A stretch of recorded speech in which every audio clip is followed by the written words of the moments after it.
आता isakal.com आहे देशातील नंबर 1 ची मराठी न्यूज वेबसाईट। प्रत्येक अपडेटसाठी isakal.com ला नक्की भेट द्या। राज्यातील काही भागात काल जोरदार पाऊस झाला, मात्र आज सकाळपासूनच बहुतांश भागात पावसाची उघडीप होती, तर विदर्भात काही ठिकाणी पाऊस झाला। हवामान विभागाने विदर्भासह राज्यातील काही भागात जोरदार पावसाची शक्यता व्यक्त केली आहे। उत्तर झारखंड, दक्षिण बिहार आणि परिसरावर ठळक कमी दाबाचं क्षेत्र सक्रिय आहे। ही प्रणाली उत्तर प्रदेशकडे सरकण्याची शक्यता आहे। उत्तर राजस्थान आणि परिसरावर तीव्र कमी दाबाचं क्षेत्र सक्रिय आहे।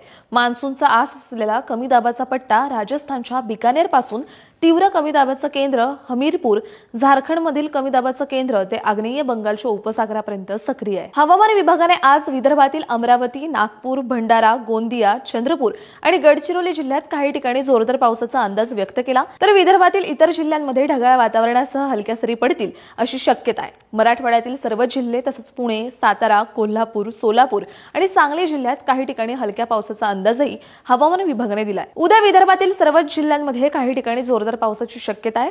बुलढाणा, अकोला, अमरावती, वाशिम, यवतमाळ, भंडारा, गोंदिया, गडचिरोली आणि चंद्रपूर जिल्ह्यात काही ठिकाणी जोरदार पावसाचा येलो अलर्ट हवामान विभागाने दिलाय। तसंच मराठवाड्यातील धाराशिव, लातूर आणि नांदेड जिल्ह्यातही काही ठिकाणी जोरदार पावसाचा येलो अलर्ट हवामान विभागाने दिला। मराठवाड्यातील इतर जिल्हे, पश्चिम महाराष्ट्र आणि कोकणात काही ठिकाणी ढगाळ वातावरणासह हलक्या पावसाचा अंदाज आहे। शुक्रवारी विदर्भातील अमरावती, नागपूर, भंडारा, गोंदिया, चंद्रपूर आणि गडचिरोली जिल्ह्यात, तर मराठवाड्यातील परभणी, हिंगोली आणि नांदेड तसंच कोल्हापूर, सांगली जिल्ह्यात काही ठिकाणी जोरदार पावसाचा अंदाज हवामान विभागाने दिला। राज्याच्या इतर भागात ढगाळ वातावरण राहून ठिकठिकाणी हलक्या सरी पडतील अशी शक्यताही हवामान विभागाने व्यक्त केली आहे। शनिवारी विदर्भात पावसाची उघडीप राहण्याची शक्यता आहे। सोलापूर, धाराशिव, लातूर आणि नांदेड जिल्ह्यात काही ठिकाणी जोरदार पावसाचा येलो अलर्ट देण्यात आला, तर मराठवाड्यातील इतर जिल्हे, कोकण आणि मध्य महाराष्ट्रात काही ठिकाणी ढगाळ वातावरणासह हलक्या पावसाचा अंदाज हवामान विभागाने दिला आहे। अशाच हवामान अपडेटसाठी अॅग्रोवनला सबस्क्राइब करायला विसरू नका।